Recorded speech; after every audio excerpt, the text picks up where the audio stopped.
Yes, we are live at Dadpreneur Revolution live stream and podcast. Good to have you here, and welcome for all of you joining in live or checking in the podcast later. Thank you.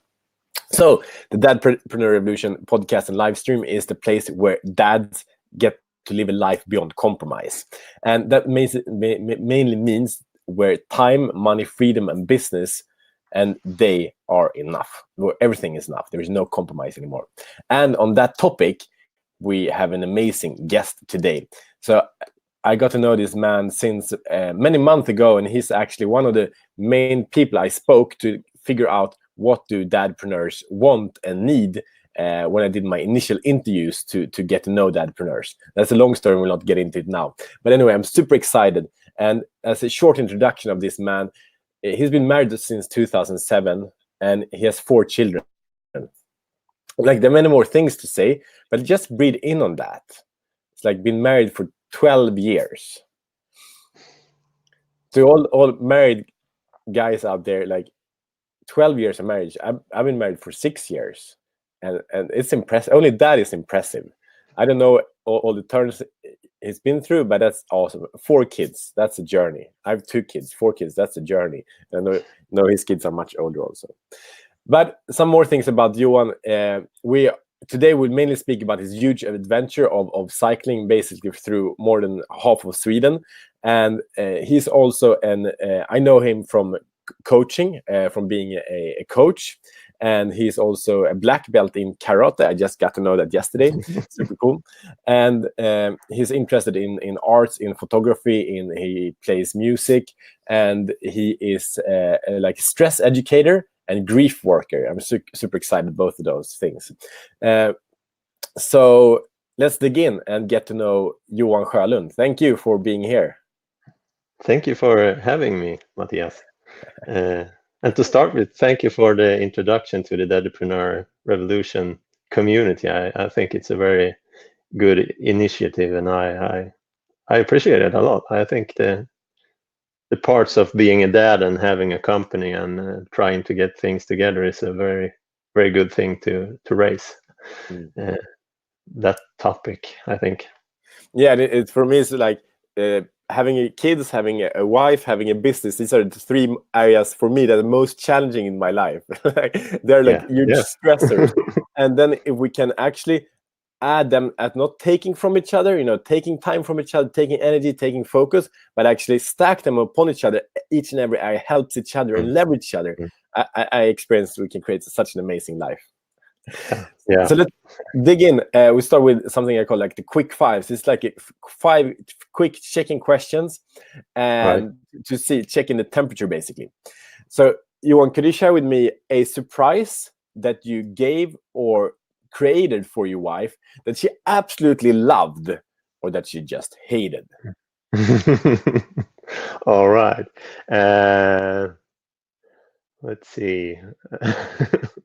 It's a huge archive of memories, so I have to search for a while. So many gifts.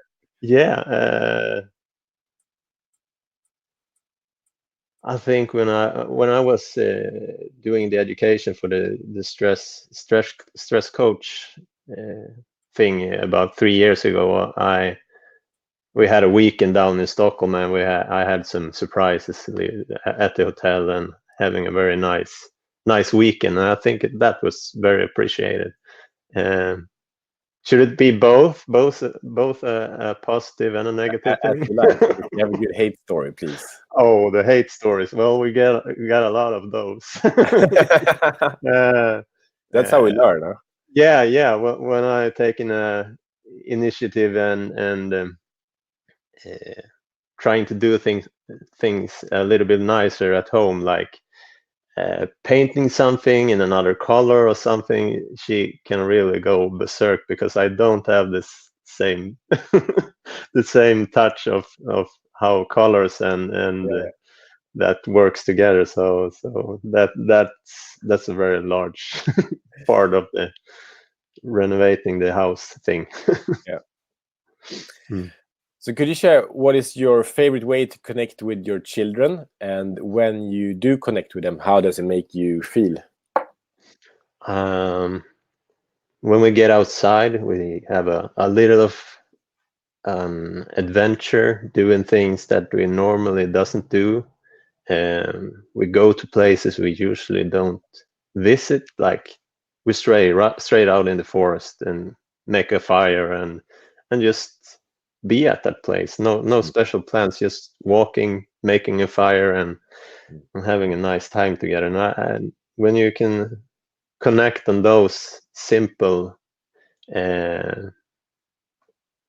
what do you call it? Those simple terms, it gets really nice and simple and close, I think.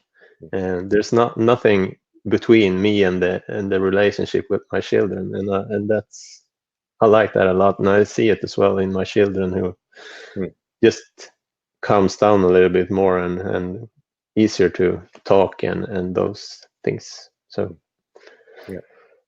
With the younger ones, the elder ones, I haven't figured out how to connect in the. How old are they?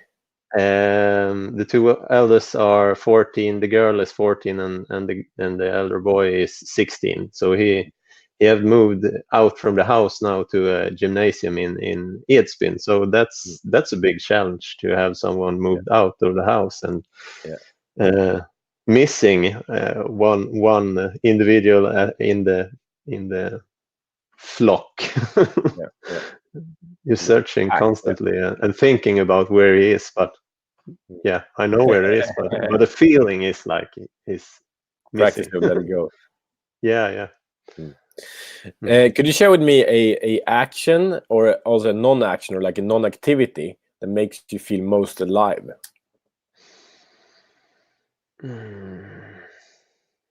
I think when life is simple, when you don't have the when you feel that you have to have something to feel alive, when it's just simple, you have you just are in the place you are. You don't need anything at the moment. You feel like that's like a non-action, when that feeling arrives, when you don't have the mindset of have to have anything to feel good. That's a non-action. I think that's gives a And lot of when my do you life. experience that?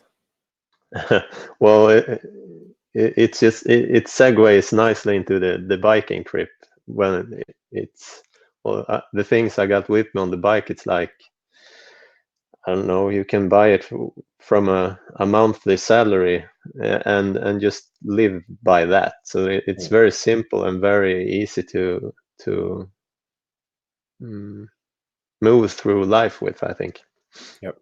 And I think that's a point that I'm trying to make to my children as well, that you don't have to have all the things everyone else has to feel free and live a good life. So instead of raising the bars, I'm trying to lower them without living miserably.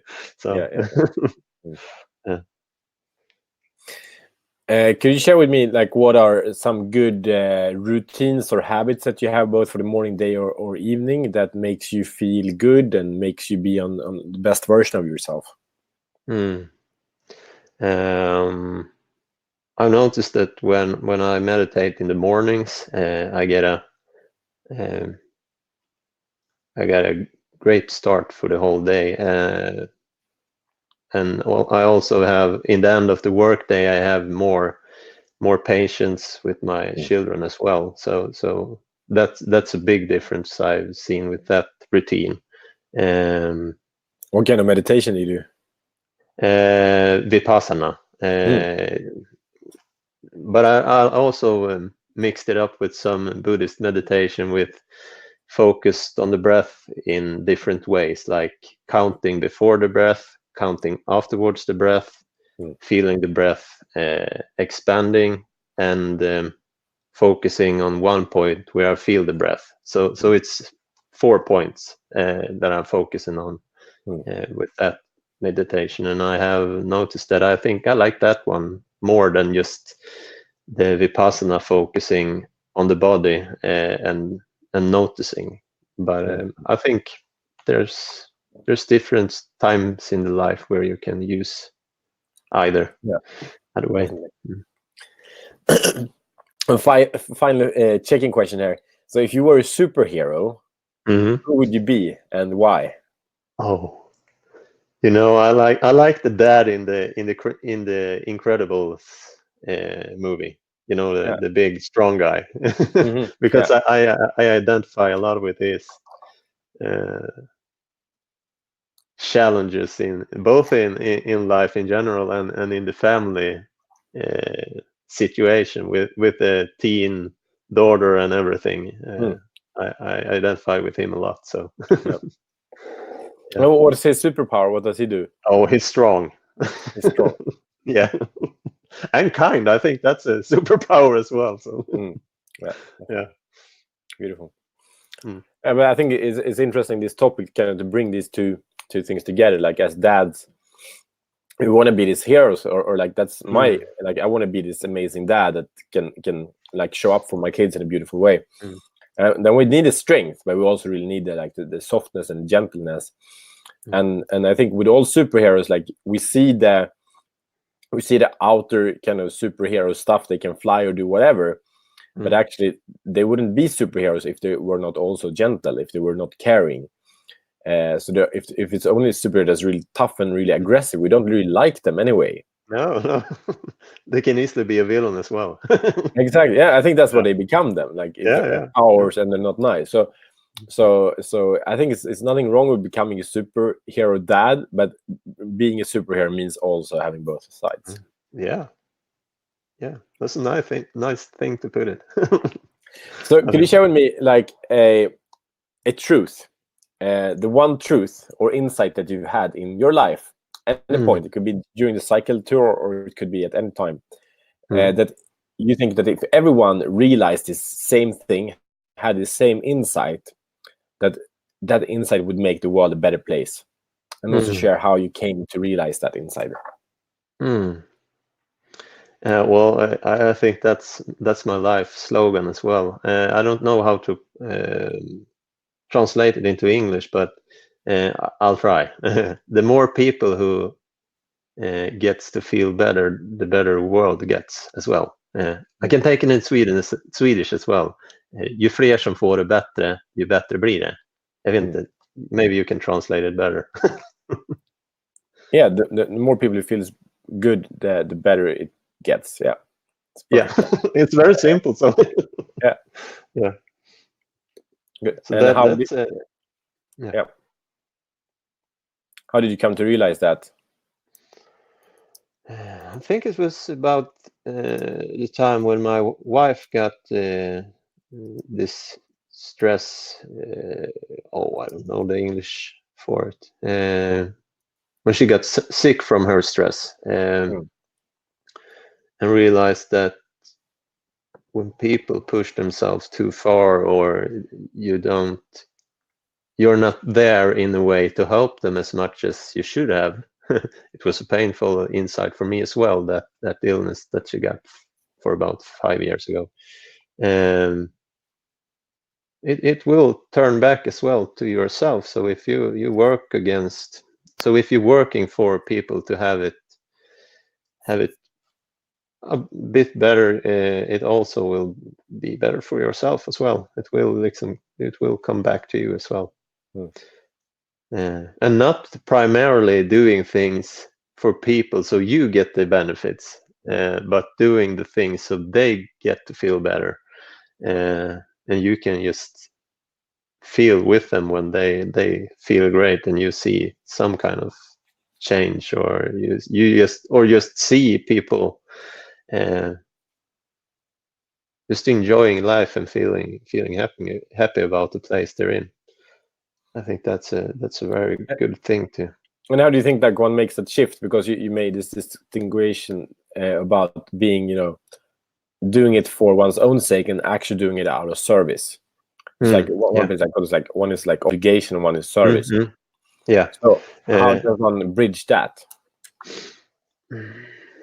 I think you have to, and this has recently came to insight for me that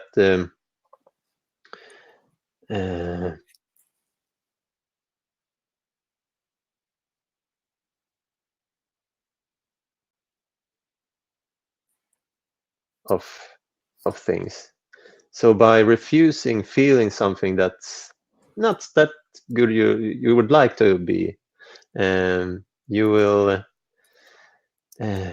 if you don't see that pain or that thing that you don't like, you will not excel. You will not expand. You will be forcing that pain and dragging it with you instead of looking at it and just maybe putting it aside or just accepting it. And from that place, expand or shift or what you're aiming for. So I think a lot of things, positive things, come from the pain. You have to have both to shift. So yeah. Definitely. So you just came back from these adventures. I just followed you, like all the stories, all these photos, all this rain, all this beautiful things. But can you tell both me and for people who don't have an idea about what you've been up to, could you share about what have you done and why did you do it? Yeah. As I tell everyone else, I still really don't know why I did it, but I think I was very curious about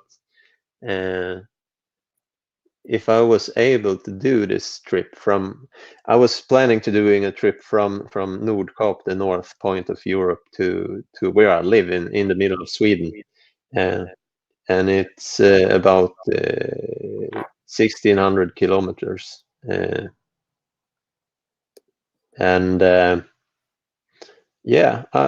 just didn't reflect on it until we were driving up. I was bicycling from Nordkap and home, so I thought that was going to be easier than bicycling up to Nordkap and then traveling for 3 days in a bus or in a car or something. But I actually realized how far it was on the second day of riding with my parents up in their what do you call it? Husbil. Camper, yeah. In the camper, I realized that this is going to be a hard one.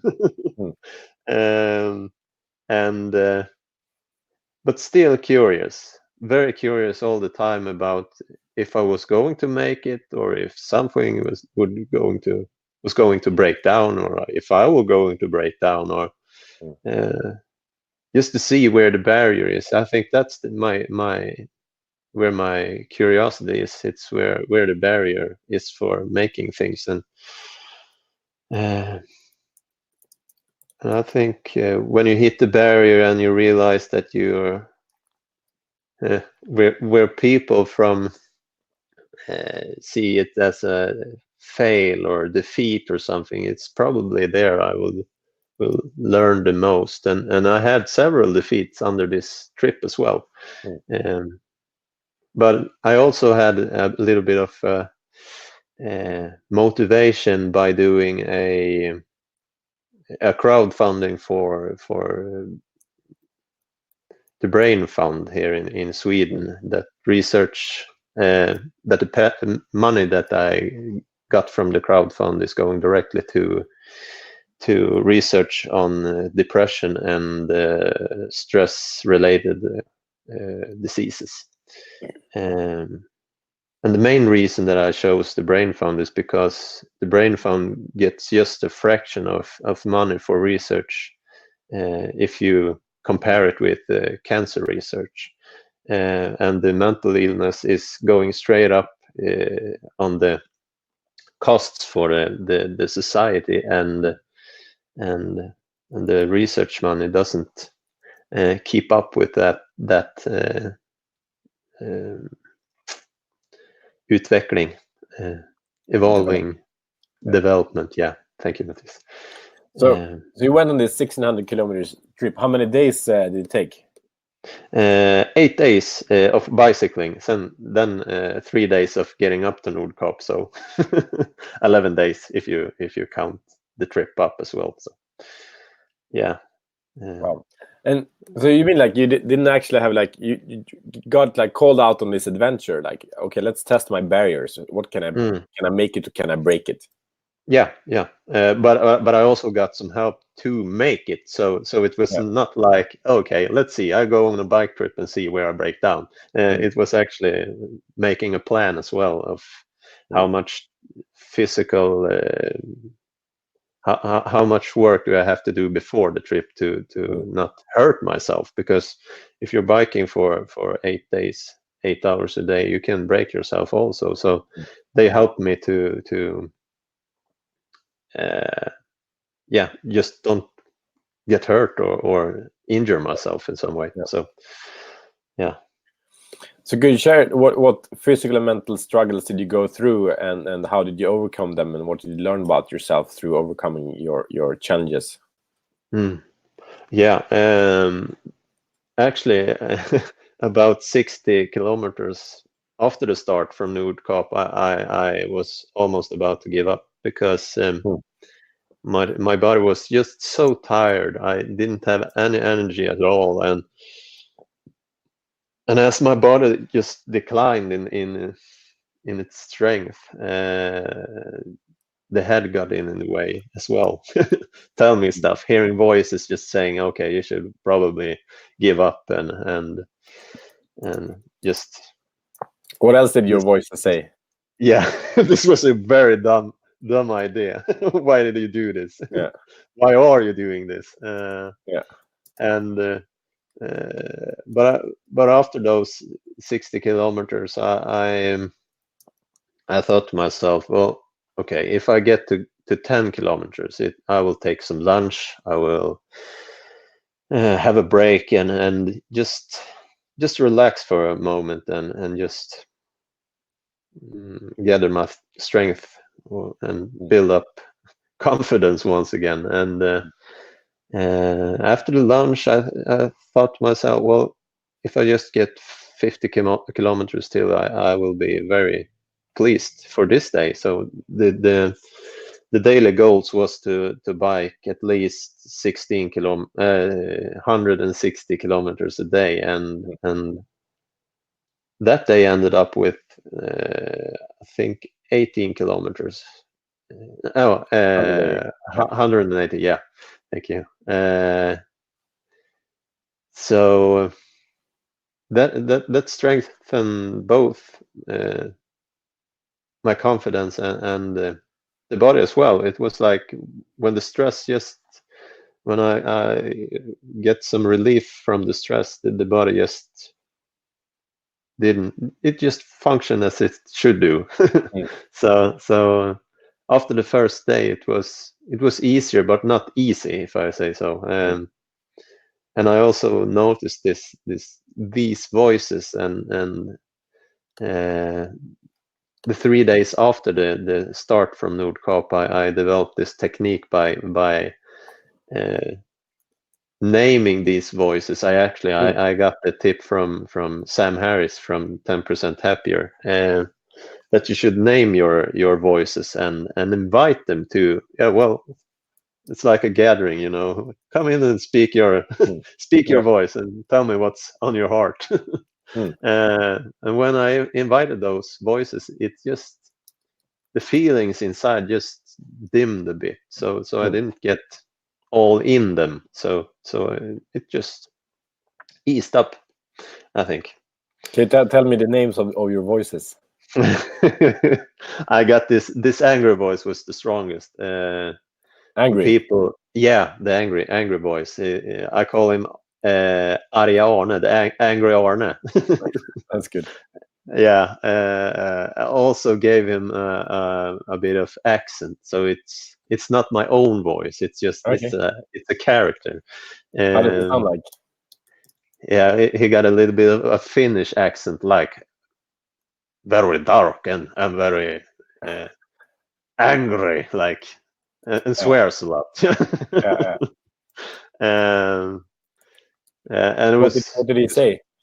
Yeah, well, if people passed very close when you're biking, it's pretty scary when you almost feel the wind the mirrors, Hmm. like see them pass your head, you get very angry. First of all, scared, but the anger you switch over very fast. And it was a lot of swearing. I don't think it's suitable in the pod. So he was So, angry at the other people, yeah, like yeah. victimizing anger. Yeah, a People were lot. treating him not in a good way. Yeah, and also like, okay, if I see this person further ahead, I will stop and I will hit him. Like, just the voices telling me, not me doing it but just by hearing himself saying that. Well, okay, how is that true? Like, no, it's not true. It's just something he's saying. So then you can drop it. Just drop it and feel the tension just dropping as well, together with the insight of that voice not being true.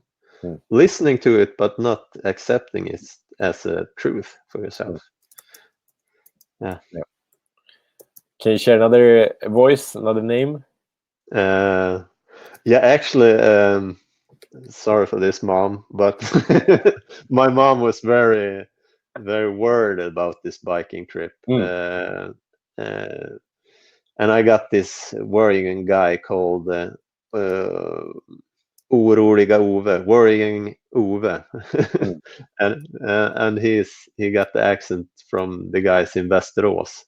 A little bit whiny, like, oh no, this is not going to end well, and like that. And that gave me a pretty good insight about life in general here at home, about my worrying about my eldest daughter. I feel a lot of anxious feelings around her being out with friends late at night, or just at 9 o'clock. It's not night, and seeing the same pattern that my mom projects at me, that I projected on my daughter. So it was a very good insight, I think. So now I'm working with that feeling a lot,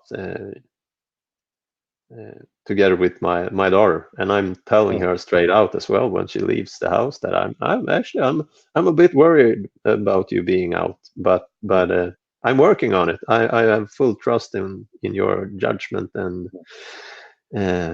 those things, and yeah, I think that's easier. If something happens, it's easier to talk about it as well, if you're open about it. I also told my mom about that worrying thoughts and feelings, and I think we're teaching each other a very good lesson, I think. So I thanked her about it, and apologized for shouting out at her at first by being so worried and projecting this worrying thoughts and feelings and everything. It's not you that are biking this doing this trip, but she's actually listening to someone's worries helps them as well, I think. Yeah. So it's three ways. Both with my mom and my daughter. So yeah. And myself. Amazing. What was the worries that is worrying Ove? What did you say? Yeah, well, I got a lot of feelings about me being ill, having fevers, or getting a cold, or the tent get flooded, or just anything, that small thing that, well, if it happens, it happens. It's nothing you can do about it. But worrying about it in the forehand, it will not help you at all. It will just stress you out. So yeah. Yeah, well, it's super cool, like, to be able to release like this kind of patterns that you speak about. Like, you actually a 3-generational pattern. Yeah. And how you're inviting to resolve that. Yeah. And it feels like, to me, that's kind of the last thing I would imagine, like going on a bicycle adventure for 1,600 kilometers and having a generational pattern being Yeah. kind of Yeah. Well, unpacked. yeah. I think Amazing. that's a lot of the thanks for the curiosity as well, I think. Hmm. Otherwise, Yeah. I would just sit at home and I will see those pattern unfold and not looking into them if Hmm. it was in the ordinary life, just sitting at home and just repeating it. And if Yeah. you get a distance from it, it's easier, I think. Yeah. Hmm. Sure. And do you want to share, like, was there some other kind of moment where you really like struggled, or like when you did you at one point become these voices? Like you speak about that you Mm. were not them, but Mm. it's still like, even though one is aware of that one is not the Yeah. voices, at Yeah. some point it's like too much. Yeah. Well, it was an emotional meltdown in Jokkmokk. Mm. I don't know why this local pizza place played country covers of love songs like "Shallow" and what's that song? "The Smile on Your Face." I don't know. But they played 3 of these songs that just remind me of the family, remind me of my wife, our time together, and everything. And I was sobbing there in the pizza place in Jokkmokk together with the miners, the people working in the mines. They were just looking at me like I was a suicide bomber or something. Uh, uh, but that was a rock bottom hit, I think. Emotionally, all the voices just disappeared at that time afterwards. mhm. Um, and as I did that and feeling real down and feeling, yeah, well, letting him out like through the tears. Uh,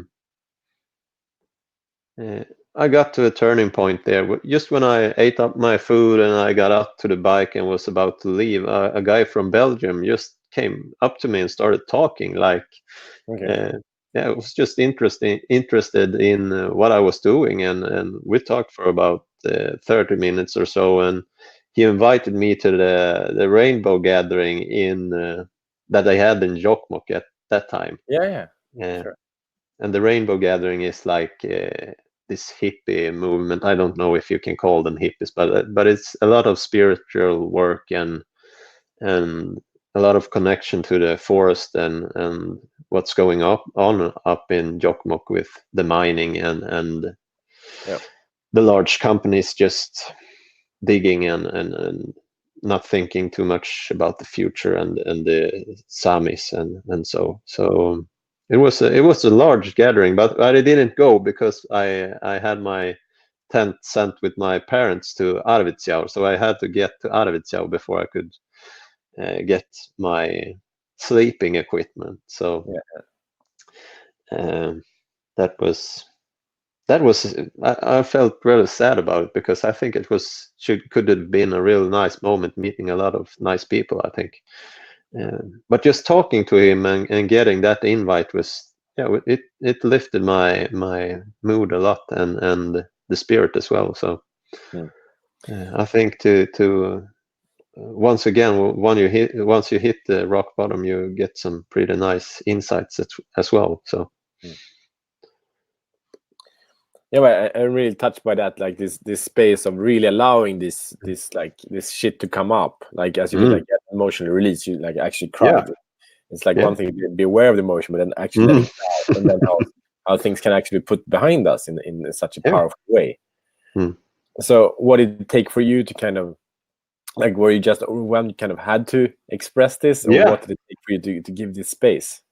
Yeah, well, I just gave in to the feeling and like, yeah, I'm feeling this right now, so I have to release this lump that I got in my throat, stop swallowing and just let it come out. So Yeah. I was I was sobbing, Mm. um, and also it's kind of feeling kind of down as well because if you see a person, not that I was expecting anyone to come and ask me how I was feeling, but in the pizza place, but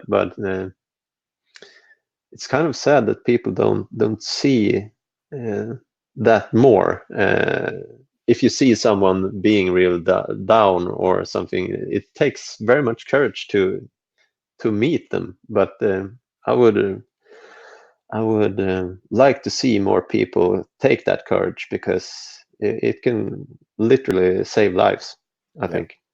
Definitely. I love the image as you speak about like these miners. It feels like the old masculine identity, like Yeah, very, yeah. very, very strong and very tough. And, Mm. and I can just imagine the culture in such like old traditional kind of men's work.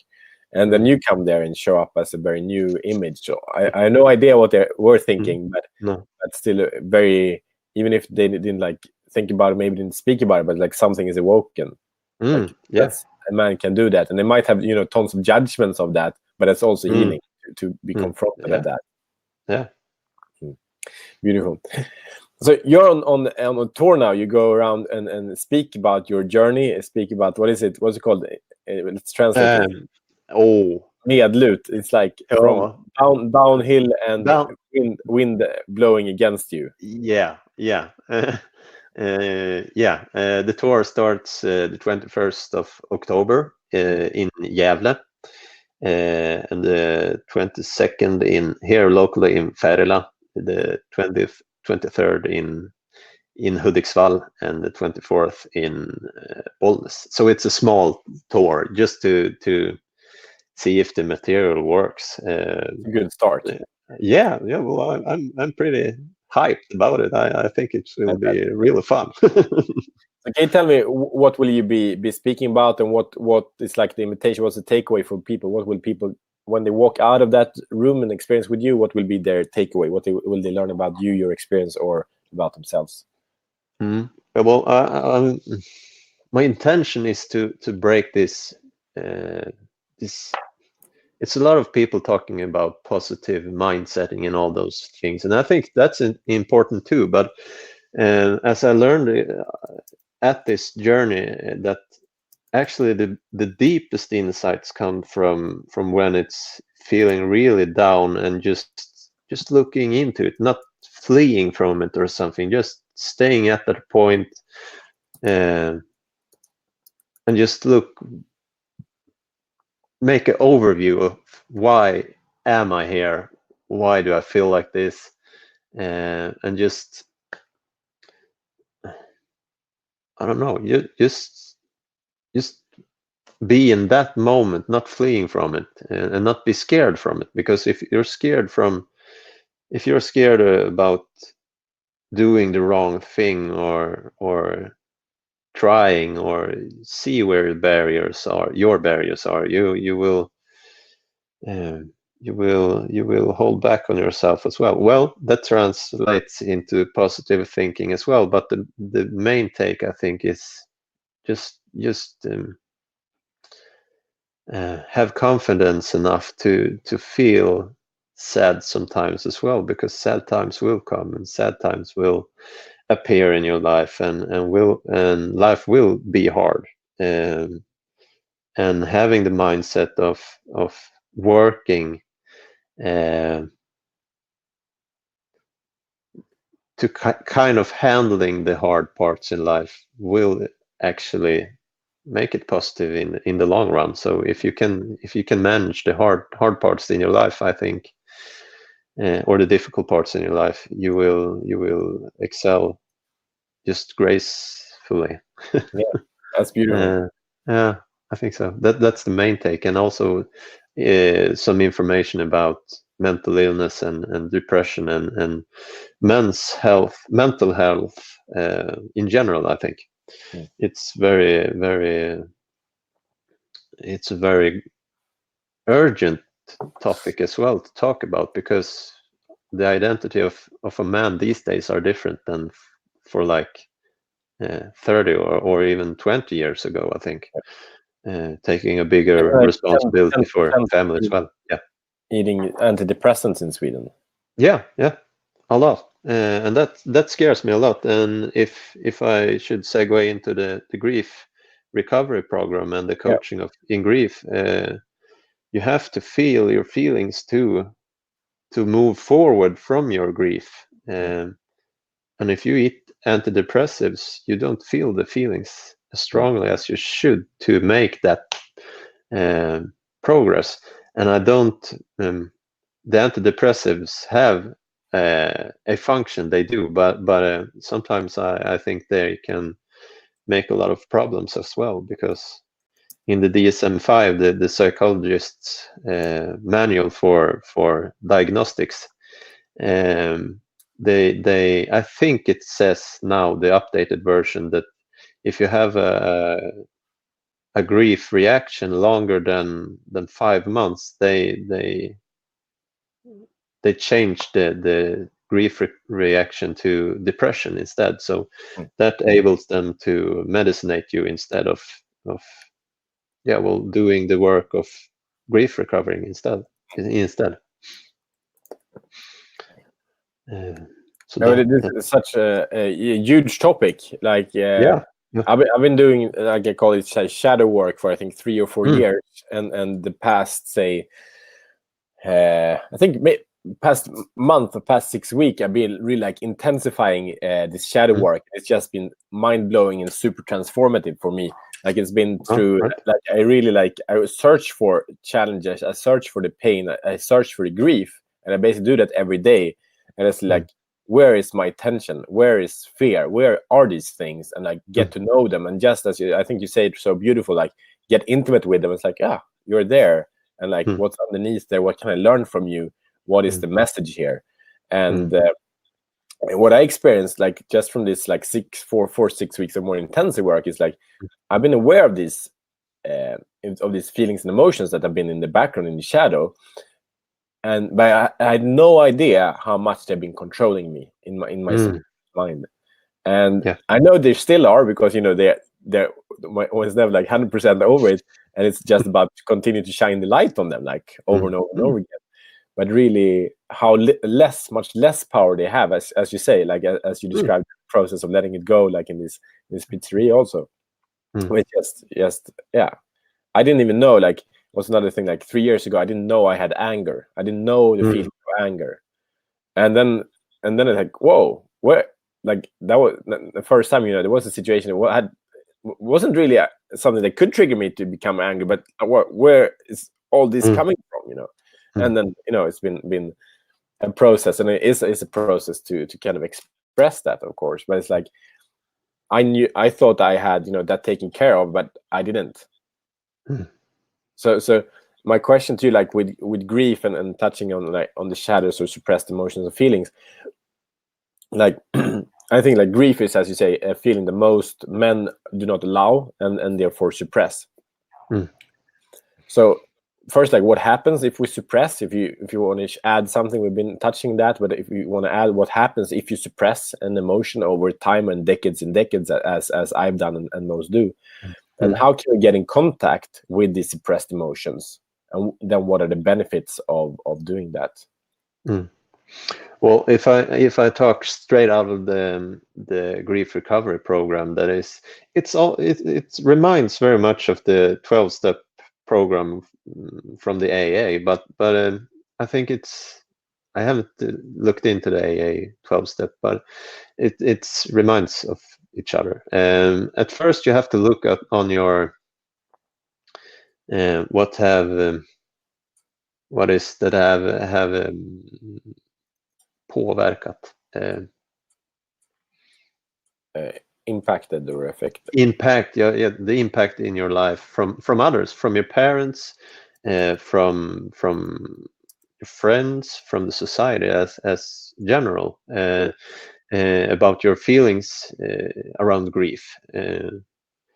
Many people talking about you should grieve alone. You should not bother someone who's grieving, or as a man, you should just brush it off and move on. Or if you're feeling sad or feeling grief over a relationship that has broken down, and the body's just like, follow us out, and you can find a new one, because there's plenty of girls out there. But still, if you're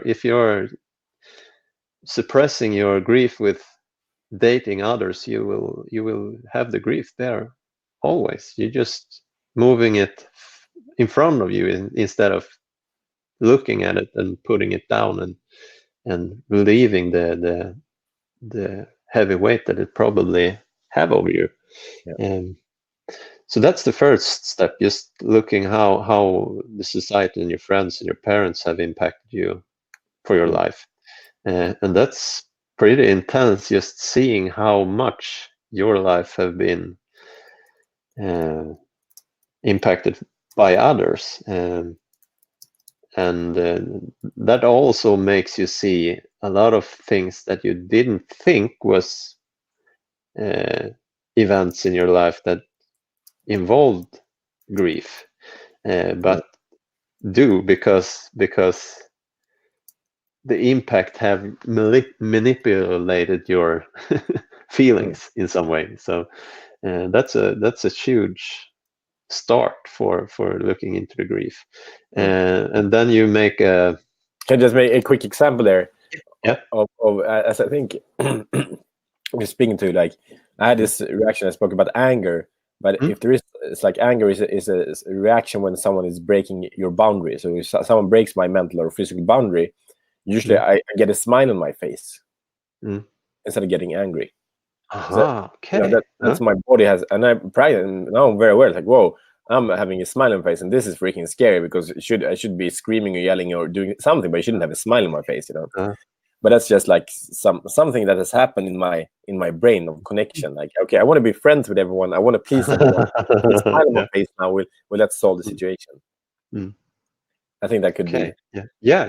That could be one part. Just being not being a burden for others is also a huge thing with grieving, and also comparing your own grief with others is also a devastating thing to do, because if you compare your grief about your child moving, like in my case, moving from your house, comparing that grief with someone who actually lost a kid or a child, that's not comparable. You should never compare it, because if I do that, I just suppress it even further down and not looking at it. And in the end, not knowing why I'm so sad, or why I'm so angry, or why I eat more, or why I drink more, or why I have more sex, just to suppress the feeling. And that's also a part in the grief recovery program, just looking at what do I use to relieve myself from the grief, like eating or working out or shopping or jerking off or anything to release the tension in the body. Because if I always using these strategies, I don't look into the problem. I just push it further down or further away, but it's still with me, burning me down. So yeah. Do you want to share anything else about the process? Yeah, well, you actually, when you're doing the program, you're looking over your whole life from birth, from your first memory to today's date, and every event in your life that have caused you grief in some way. It could be girlfriends, or arguing with your parents, or parents dying, or it's not always people dying or separation or things. It could be work as well. If you're have to leave your work and your working buddies, you lose a lot of talking time and social time with people you spend a lot of time with.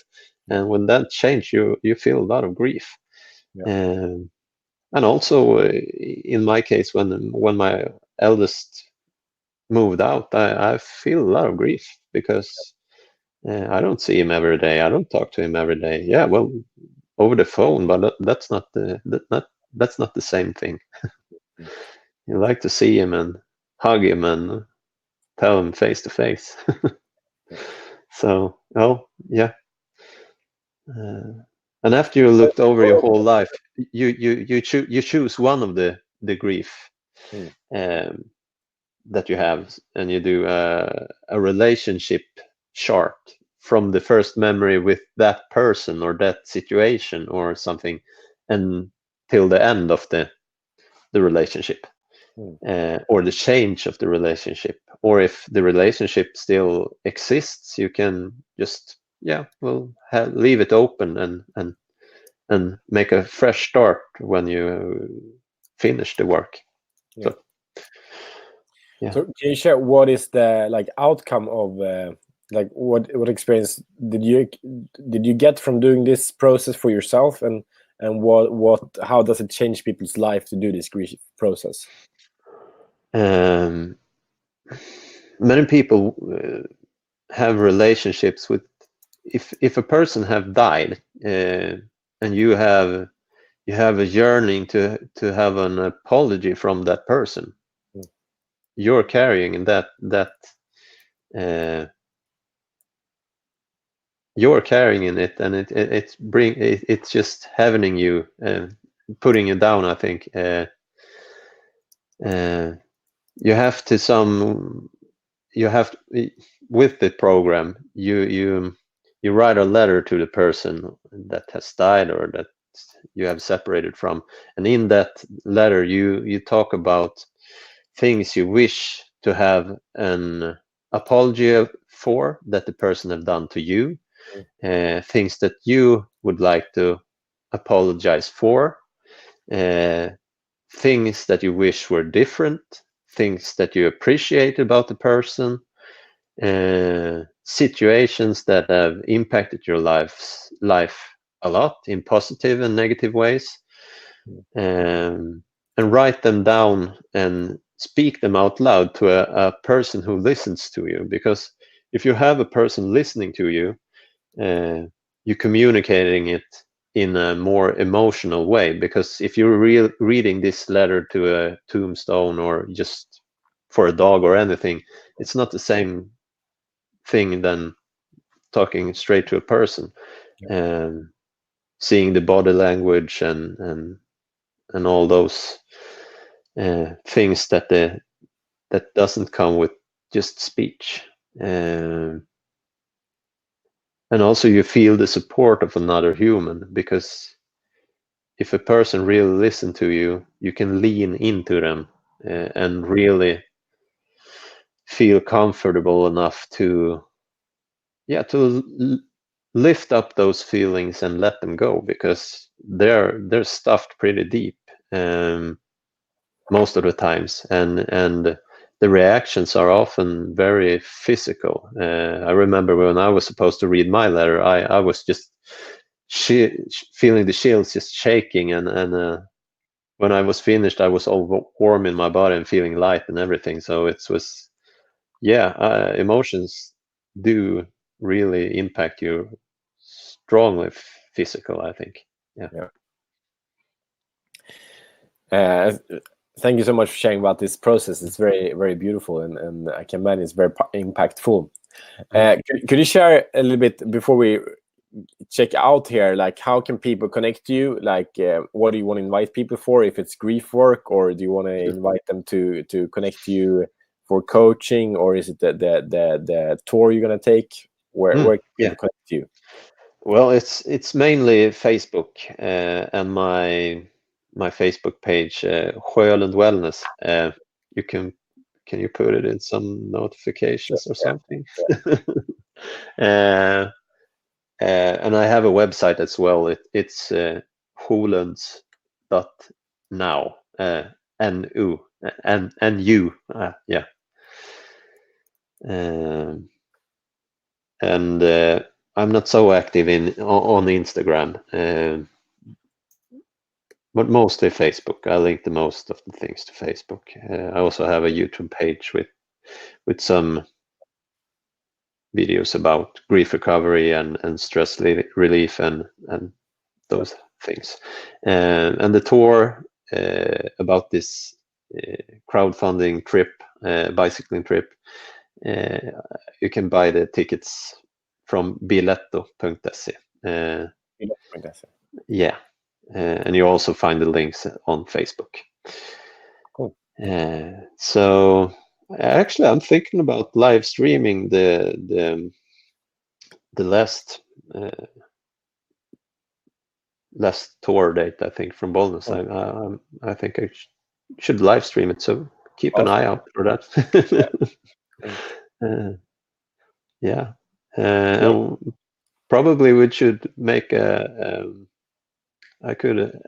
If there's any dads out there who wants help with the grief recovery, I can help with that.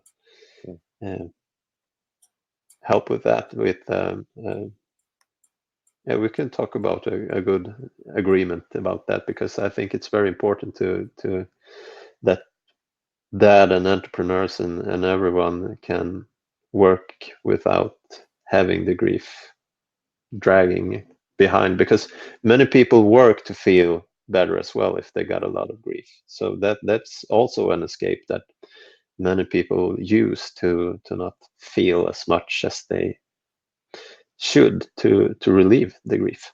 So it's like yeah, the most acceptable addiction and yeah, drug yeah, of our century. yeah, and it gives you money as well if you work hard, you know. You even get so reward it's addiction. yeah, Reward it's run away very from the truth. yeah, but yeah, we Beautiful. can it's nice. Thank you so much, Johan. I really appreciate your sharing your insight and your wisdom and your experience. And I love these details about Arya Arne and this. It's very beautiful. Thank you for sharing so openly about your inner voices. We all have them, and I really appreciate how you got to spend so much time in really getting to know them. Yeah. So, well, actually, I would invite everyone to do some time off from everything and just be with yourself. Yeah, I think that's a great thing, even if you're a parent. But in the long run, you will be a better parent, I think, if you have some time just alone, getting to know yourself even better. So yeah, and it's never ending. no, We're never done with that. constantly changing, I would say. Yeah. So Okay. thank you very much for your work as well, Matthias, and keep up the good work, because it's very needed out there. I think you're doing a huge impact on people's lives. So keep up the good work. And actually, I want to share with you now, because it's so much on the topic. So I received a mission some weeks ago. It's new. Can I share with you, Johan? Yeah, please do so. Because it's so related to what you're doing. So the mission is, I will help men to become the best version of themselves, and by doing that, eliminate all abuse of children and women on the earth. Yeah. And really why it's relating is because when I in my work, it's also about making men the best version of themselves through running successful businesses, living their passion and purpose. What happens then is that we need to connect to our emotions, and when we connect to our emotion, we stop abusing, because the abusive pattern is that we first start abusing ourselves, and abusing ourselves is going to work and not accepting the grief and the anger and the fear that we have. That's self-abuse. And we don't allow that to happen. We start not only abusing ourselves, but abusing others. And that's abusing our children, our wives, our colleagues, or whoever it is. And that's why there's so much pain in the world, basically. That's how I see it. So, yeah, it's an empowerment to work. Yeah, it's a great mission, you know. Yeah. And Thank we're you. all doing it together as well. So it's even if you're not on the train, you're still in the circle of men, I think, because it impacts everyone. Yeah. Cool. Thank you, Johan. Thank you. Thank you, Matthias. Yeah. Carry on. Keep on rocking. And yeah. Same to you. And to the listeners and viewers of Dadpreneur Revolution podcast and live stream, thank you for joining. Hope you enjoyed this show with Johan, and you have the links in the show notes, and that will be right below or right above here.